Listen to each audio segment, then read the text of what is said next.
He executed wives, defied the Pope, and tore a kingdom apart, all for a male heir. But Henry VIII's final days were far darker than history admits. His body swelled grotesquely, stinking so badly that servants fainted, and after death, fluids leaked from his coffin, licked by a stray dog. What really happened in the last hours of England's most feared king? Join us as we uncover the horrifying truth behind Henry VIII's death. The second Tudor king. Born as the second son of the King of England, Henry VIII was never meant to rule. Named after his father, he was raised for a quiet life in the church or in diplomatic service, living in the shadow of his elder brother Arthur, carefully prepared to inherit the throne. But fate intervened when Arthur died suddenly at just 15, forcing Henry VII to thrust his untested and inexperienced second son into the role of heir. The young Henry was now burdened with the weight of a kingdom still recovering from civil war, a responsibility that would shape him into one of history's most unforgettable kings. They see Henry as one of their own, effectively a first among equals. Even as a teenager, Henry VIII commanded attention. Broad-shouldered, golden-haired, and radiant with health, he had the strength and presence of a legendary warrior. A Venetian ambassador described him as having an extraordinary figure and angelic countenance, superior in beauty to any other Christian prince. Yet his appeal went far beyond appearances. He was an actual Renaissance prince, fluent in Latin, a poet, a musician, a dancer, and a skilled jouster. At court, he charmed nobles effortlessly and hosted grand banquets, drawing admiration from across Europe and pride from all of England. I love and shall until I die.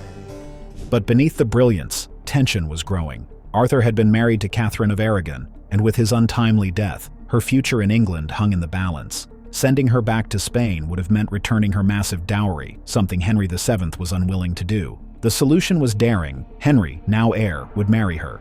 Yet canon law forbade marrying a brother's widow, declaring it a sin. Before the king could resolve the matter, he passed away in April 1509, and the 17-year-old Henry succeeded him. Soon after his father's burial, he declared he would marry 23-year-old Catherine, despite unresolved issues with the papal dispensation and missing parts of the marriage settlement that his father had struggled with for 2 years. The young king gave only one explanation. He was determined to honor his father's dying wish. He tasked his court with making the union official, securing a papal dispensation by claiming that Arthur and Catherine's marriage had never been consummated. Pope Julius II agreed, and in 1509, Catherine became queen. The wedding procession was grand. The streets were lined with tapestries, fine cloth covered the path, and a lavish banquet followed in Westminster Hall. Catherine wrote to her father, "Our time is spent in continuous festival." Yet behind the celebrations, the young king, thought by many to be naive and unready, was already asserting his authority. He was no one's puppet. Just 2 days after his coronation, Henry arrested his father's most hated ministers, Richard Empson and Edmund Dudley, charging them with high treason. Both were executed, beginning the long trail of politically motivated executions that would define his reign. Observing the young king's relentless pursuit of control, Edmund de la Pole, 3rd Duke of Suffolk, shifted his allegiance and soon became the next in line to face execution. In 1509, this is the guy who gives the alms to the poor outside the palace gates. Even in these early months, Henry VIII had revealed a striking combination of charm, cruelty, and political skill. Yet these actions were far from the most daring moves the new king would make. How would the first years of his reign truly unfold? The bitter union. Soon after their marriage, Catherine conceived, but her joy quickly turned to sorrow when her first child, a daughter, was stillborn. Only months later, she became pregnant again and gave birth to a son. The court erupted with celebration, convinced the Tudor line had been secured at last. My son, one day you'll rule England, that is if you're strong enough to hold the scepter firmly. See, here it is.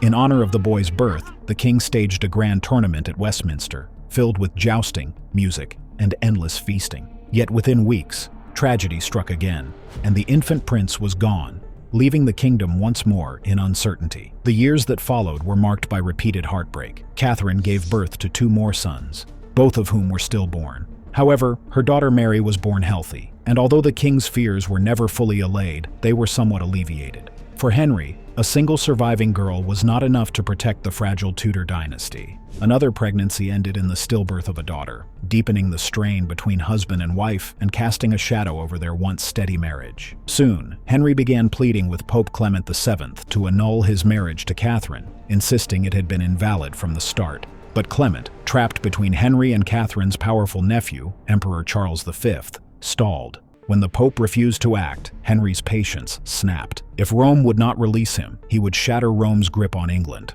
Ironically, Henry had once been the Pope's defender. In 1520, he published Defense of the Seven Sacraments, a work so staunchly Catholic it earned him the title Defender of the Faith from Pope Leo X. But as Catherine failed to produce a male heir, Henry convinced himself their marriage was cursed in God's eyes. To Henry, Leviticus chapter 20 verse 21 was clear. By marrying his brother's widow, he had invited divine punishment. His obsession with securing an heir, and with Anne Boleyn, hardened into a mission that would remake the English crown. Here she is, Anne Boleyn.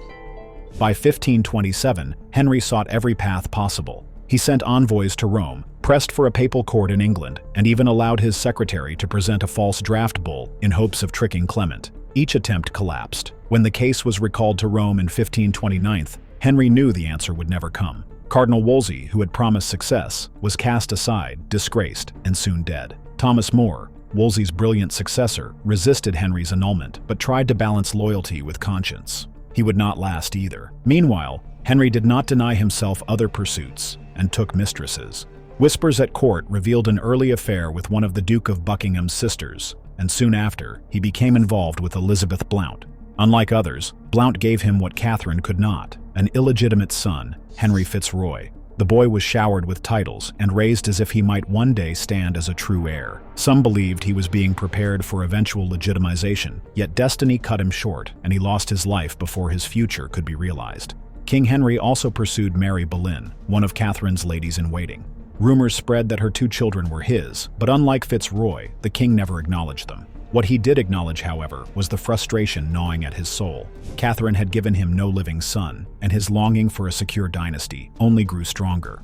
It was then that Henry's attention turned to Mary's younger sister, Anne Boleyn. She was so different from the English woman and ladies-in-waiting.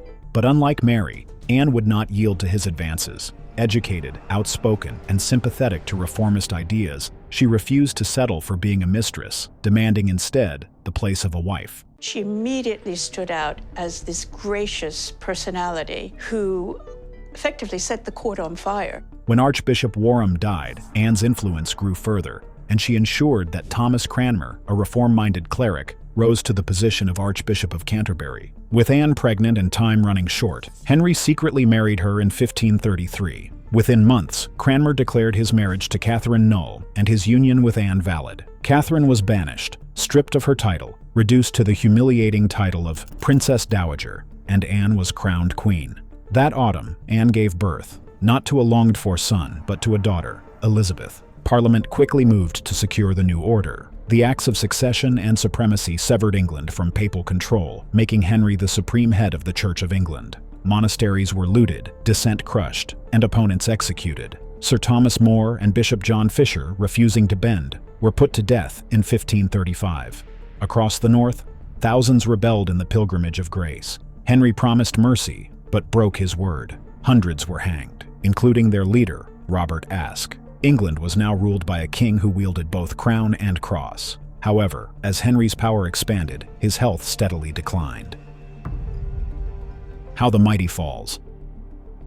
Years of feasting and excess had left him heavy and slow, yet he did not realize how fragile he had become until January 1536. That month, word reached court that Catherine of Aragon had died. The very next day, Henry appeared dressed in bright yellow, with a white feather in his cap, a gesture many took as a triumph rather than a sign of mourning. For Anne Boleyn, the moment carried dangerous weight. She was pregnant again, and she knew that only the birth of a healthy son could secure her position. But within weeks, Henry's body betrayed him. During a tournament, the 44-year-old king was thrown violently from his horse and left unconscious. For hours, it seemed his life hung in the balance. The fall worsened his long struggle with chronic leg ulcers and left him in constant pain, a burden that sharpened his temper and deepened his paranoia. When news of the accident reached Anne, the shock sent her into premature labor. On the very day of Catherine's funeral, she miscarried a son. To Henry and the watching court, it felt like a cruel twist of fate, and for many, it marked the beginning of the end of their marriage. Though the Boleyns still held power at the council, Anne's enemies circled. Her proud and outspoken nature had made her more feared than loved. Even her own uncle, the Duke of Norfolk grew hostile. The family's preference for France clashed with Henry's shifting allegiance toward the emperor, further weakening their position. Supporters of Catherine's daughter, Princess Mary, now grown, sensed an opportunity. Whispers of annulment returned, and in the shadows, Thomas Cromwell moved against the queen he had once supported. By spring, Anne's downfall was set in motion. Jane Seymour, a quiet lady-in-waiting, had caught Henry's eye, and her presence in newly granted quarters signaled Anne's declining hold on the king. Her brother George was denied the Order of the Garter,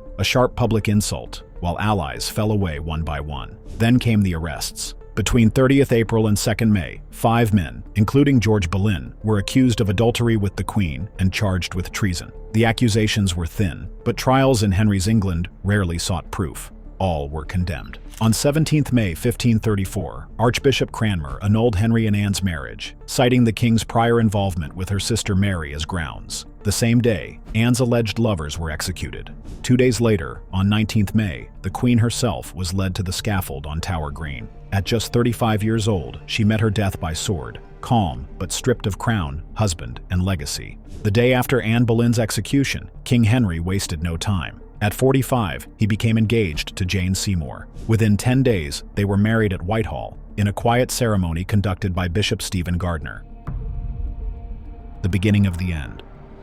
While foreign affairs simmered, Henry turned his attention inward. The 1530s became a period of domestic consolidation. Just after his marriage, he approved the Laws in Wales Act, which legally bound Wales to England and united the two under one crown. That same year, the Second Succession Act placed any future children by Jane first in line, while declaring both Mary and Elizabeth illegitimate. The king also secured the right to decide the succession by will, should no more heirs survive him. Jane fulfilled her promise in October 1537. She gave birth to a long-awaited son, Prince Edward, but the triumph was short-lived. The Queen suffered complications after the birth and died less than 2 weeks later, leaving Henry devastated but unwilling to linger in grief. Though he later remembered Jane as his true wife, at the time, he quickly turned to finding another match, urged on by Cromwell and his council. By 1538, Europe was shifting. Cromwell opened negotiations with Emperor Charles V, exploring a web of dynastic marriages, Mary to Portugal, Elizabeth to Hungary, and Edward to a Habsburg princess.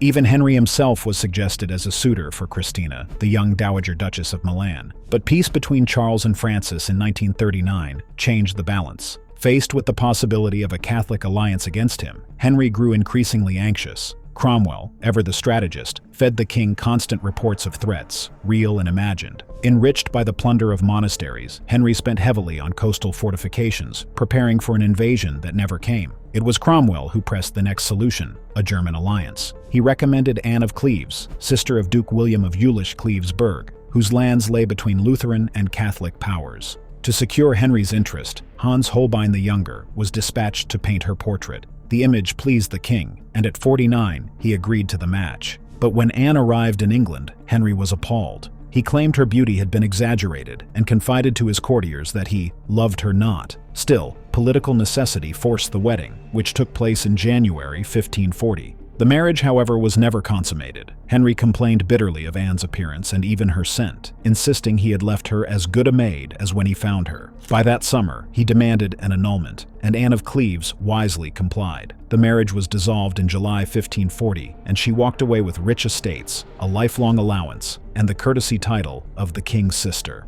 Unlike so many others, Anne secured her safety in a court that devoured the unwary. But for Henry, the fiasco was more than an embarrassment. It was a turning point. His body, weakened by obesity and chronic leg ulcers, could no longer hide the toll of age. His temper grew shorter, his moods darker, and suspicion began to guide his every move. It was at this fragile moment that Henry turned his eye to Catherine Howard, the teenage niece of the Duke of Norfolk. At just 17, she dazzled the aging king, and he called her his rose without a thorn. Norfolk, a rival of Cromwell, suddenly held the upper hand. For Cromwell, already surrounded by enemies, Catherine's rise was the beginning of his end. Accused of treason and corruption, he was executed on the very day Henry married his new bride, July 28, 1540. At first, Henry seemed rejuvenated by Catherine Howard. He showered her with jewels, lands, and affection. But beneath the surface, danger brewed. Catherine had a reckless past, and an even more reckless present. She resumed ties with Francis Derham, a former lover, and began a dangerous affair with Thomas Culpeper, a favored courtier.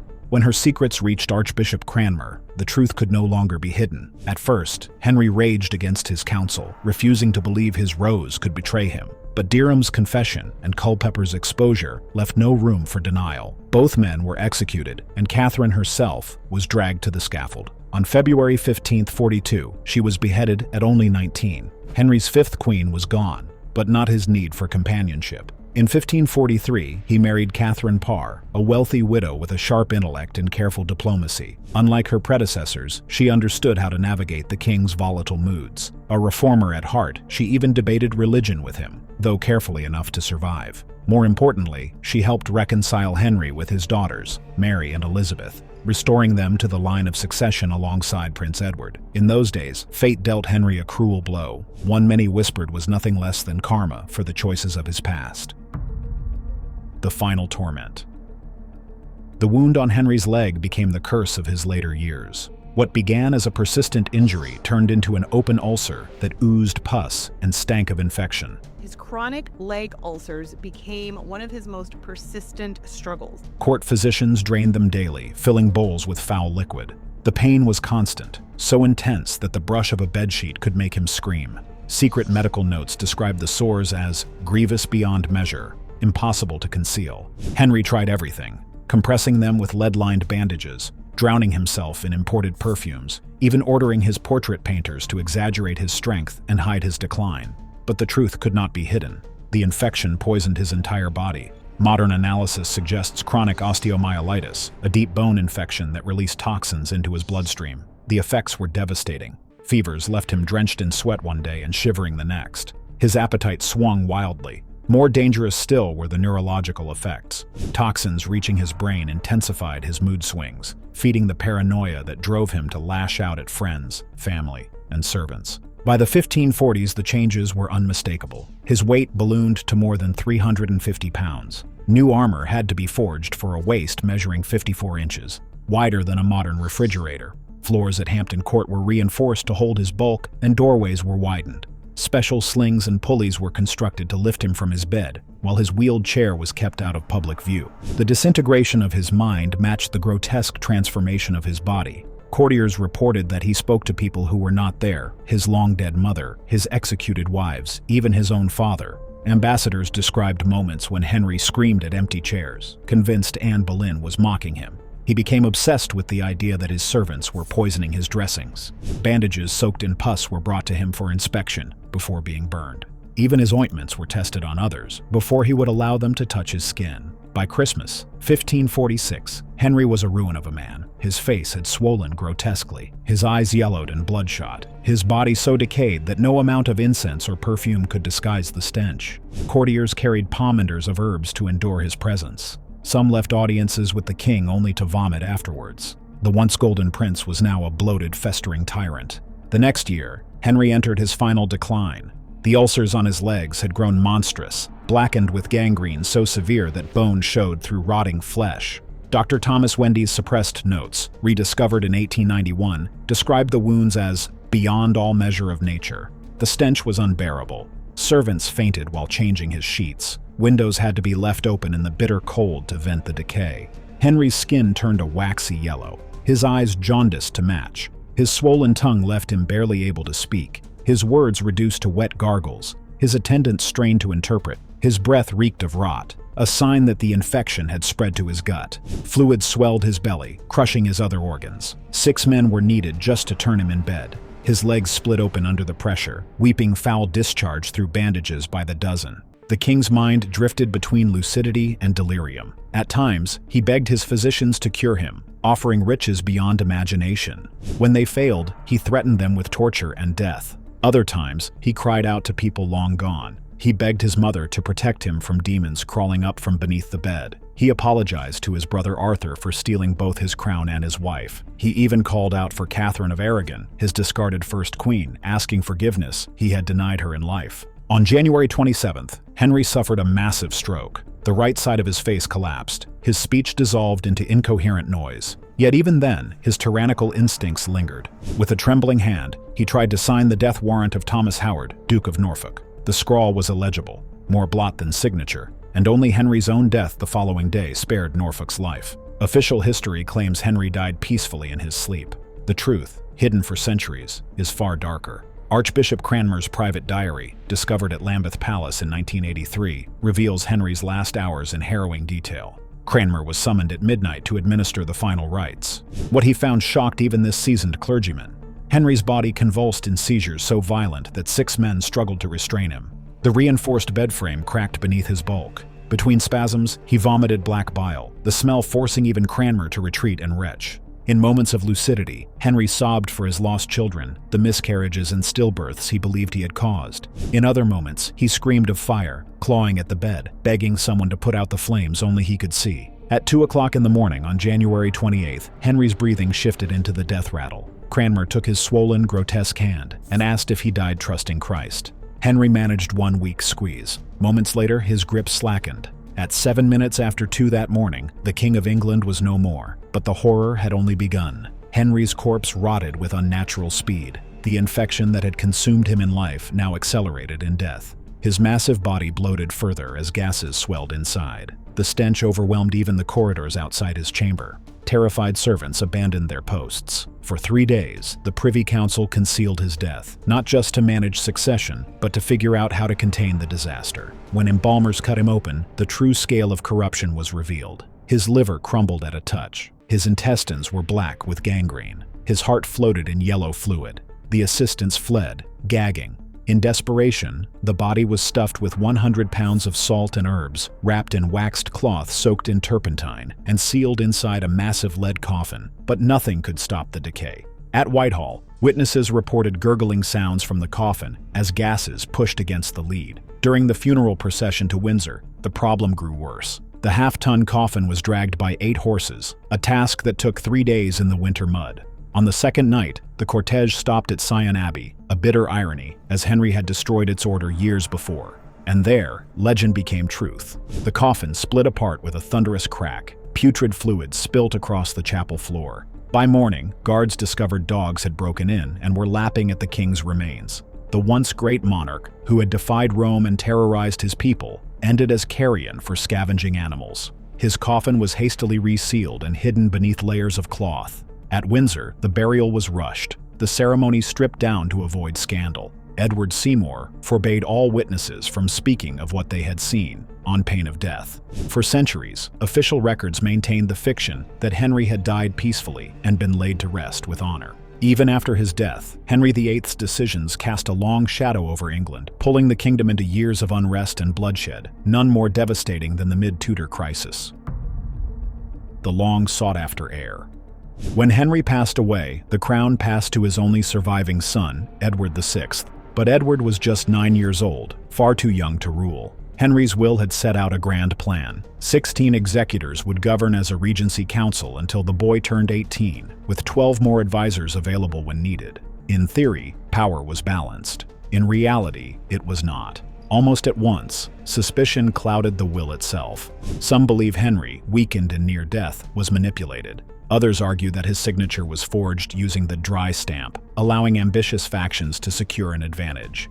What is certain is that the balance of power tilted sharply. Conservatives like Bishop Stephen Gardiner were sidelined, and Thomas Howard, Duke of Norfolk, was imprisoned for treason on the very eve of Henry's passing. Reformers stepped into the vacuum, ready to dominate the new reign. At their head was Edward Seymour, Earl of Hertford, uncle to the young king. Although Henry had not named a single protector, within days Seymour rose above his peers, crowned with near-royal power as Duke of Somerset. Backed by allies and armed with authority to issue proclamations at will, he reduced the council to little more than a formality. Foreign ambassadors described him as the true ruler, though some predicted it could not last. Somerset's early months looked promising, but strains soon emerged not from his rivals at court, but from within his own family. His younger brother, Thomas Seymour, was restless, ambitious, and unwilling to remain in the background. As the king's uncle, Thomas demanded control of young Edward's household and pressed for a greater share of authority. Somerset attempted to placate him with a noble title, the powerful office of Lord Admiral, and a seat on the Privy Council. Yet Thomas's appetite for influence only grew stronger.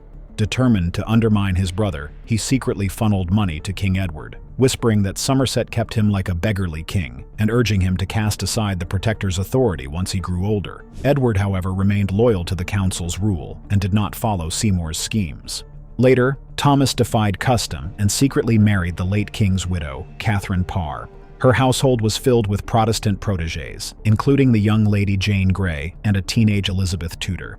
But a scandal soon followed. In the summer of 1548, the pregnant Catherine caught her husband being Elizabeth. The incident forced Elizabeth out of Parr's household, and only weeks later, Catherine passed away shortly after childbirth. With Catherine gone, Seymour quickly renewed his advances toward Elizabeth through letters, openly plotting marriage. Though Elizabeth showed some interest, she refused to defy the council's authority. Meanwhile, Thomas's reckless ambition caught up with him. In January 1549, he was arrested on charges ranging from corruption at the Bristol Mint to plotting alliances through marriage. Even Edward, now aware of his uncle's manipulations, testified against him. Lacking clear evidence of treason, the council turned to an act of attainder, and Thomas Seymour was executed. Around the same time, England was in a state of unrest. Tensions over land, religion, and authority, all caused by the late King Henry, boiled over, and in 1549, the country erupted in open revolt. That summer saw not one, but two dangerous uprisings that shook Somerset's government to its core. In the West Country, anger over the new Protestant prayer book exploded into the Prayer Book Rebellion, as communities in Devon and Cornwall resisted the changes forced upon their faith. At the same time, in Norfolk, Robert Kett led thousands in protest against landlords who enclosed common land for profit, driving ordinary people to desperation. These rebels believed they were acting lawfully, even with Somerset's blessing. After all, his commissions had investigated complaints against wealthy landowners, and his public proclamations often hinted at sympathy for the poor. Many assumed they had the protector's approval to tear down fences and reclaim what was theirs. But when rebellion spread across the realm, the council saw only chaos. To them, Somerset's wavering and contradictory policies proved fatal. Instead of crushing the unrest quickly, he allowed confusion to grow. Even Edward, in his chronicle, noted that the revolts began because certain commissions were sent down to pluck down enclosures. For the ruling elite, this was the final proof of Somerset's failure. His costly wars had drained the treasury, his policies had sparked uprisings, and his authority seemed to unravel. By October 1549, his enemies moved decisively. The council united against him, declaring that his power came not from Henry VIII's will, but from their consent. Somerset panicked. He seized the young king and retreated to Windsor Castle, where Edward bleakly wrote, "Methinks I am in prison." Days later, Somerset was arrested.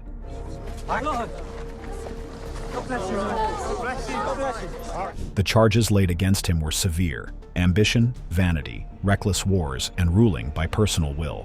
Though briefly restored to the council, his downfall was only delayed. By January 1552, accused of plotting to overthrow John Dudley's new regime, he was executed on Tower Hill. When I say that neither in thought, or word, or deed did I offend my king. The crown's power now shifted to John Dudley, Earl of Warwick, soon Duke of Northumberland. Unlike Somerset, he ruled through consensus, building council majorities and presenting his actions as extensions of Edward's will. Though accused of self-interest, Northumberland brought stability. He ended costly wars, returned Boulogne to France, withdrew from Scotland, and began repairing the battered economy. The plan? To sell Boulogne back to the French. It is foolish that Lord Somerset should consider it at all. Meanwhile, Edward himself became the driving force of religious reform. Devout and studious, he read scripture daily and pushed for deeper Protestant change. Under his reign, Archbishop Cranmer's revised Book of Common Prayer swept away almost all Catholic elements. Justification by faith alone was enshrined, communion was redefined, and the Mass was abolished. England's religious identity shifted permanently, but Edward's reign was destined to be short. By the age of 15, the boy king was wasting away. His body grew thin and frail, consumed by fever and a relentless cough that brought up blackened matter. Ambassadors wrote of his swollen limbs and labored breath, signs that his end was near. Yet Edward met death with a sense of purpose.